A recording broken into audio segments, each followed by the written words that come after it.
అదే క్రిస్టియన్ అయిందనుకోండి, అది ఏమవుతుందంటే కన్వర్ట్ క్రిస్టియన్ అవుతుంది, బీసీసీలో క్రిస్టియన్ ఇష్టమైన క్రిస్టియన్ రాసుకుంటారు, క్రిస్టియన్ కాబట్టి హిందూ అని రాసుకుంటారు. హిందూ క్రిస్టియన్ ఏదో మ్యాక్సిమం చేయాలి, అందరూ హిందూ దేనికి మ్యాక్సిమం చేయాలి, మాత్రమే మ్యాక్సిమం.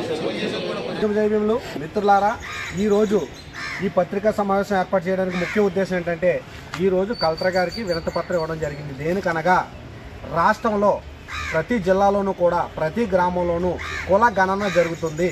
అది కేవలం ఎస్సీలకు మాత్రమే జరుగుతూ ఉంది.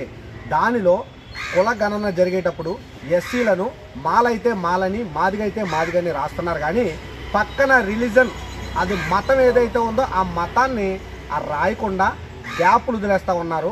కొన్ని చోట్ల క్రిస్టియన్ కాని వారిని కూడా క్రిస్టియన్ అని రాస్తూ ఉన్నారు, కొన్ని హిందూ అని రాస్తూ ఉన్నారు. మెజార్టీ కాలం ఖాళీ వదిలేస్తూ ఉన్నారు. ఆ ఖాళీ వదిలేయటం వల్ల ఏమవుతుందంటే, దానిలో రేపు పొద్దున్న క్రిస్టియన్ అని రాయొచ్చు, ఏదైనా వేరే మతం రాయొచ్చు. దానివల్ల ఏమవుతుందంటే, ఈ ఎస్సీ కులంలో ఉన్న వాళ్ళు బీసీసీగా మారతారు.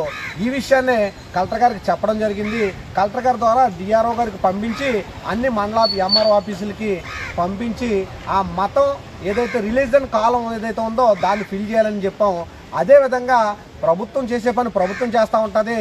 గ్రామాల్లో ఉన్న మండలాల్లో ఉన్న నాయకులు ఏం చేస్తారంటే, మీ గ్రామ సచివాలయాల్లో ఈ లిస్ట్ ఉంటుంది, సర్వే జరిగిన లిస్ట్ ఉంది, ఆ లిస్ట్ తీసుకుని ఎవరెవరికి పేరు పక్కన మతం పడలేదో, కులం పక్కన మతం పడలేదో, రిలీజన్ రాయలేదో దాన్ని చూసి గ్యాప్ని ఫిల్ చేయాలి.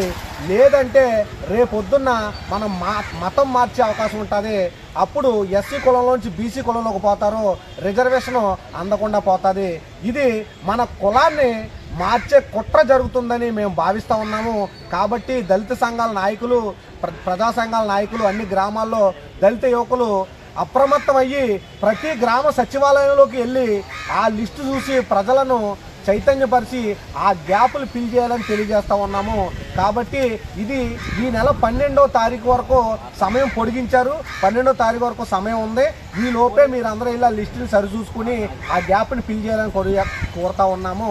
అదేవిధంగా దళిత సంఘాలు, ప్రజా సంఘాలు కూడా ప్రజలందరినీ చైతన్యపరిచి మీ జిల్లాలలో పత్రికా సమావేశం ఏర్పాటు చేసి ఈ సమాచారాన్ని అందరికి అందజేయాలని తెలియజేస్తున్నాం.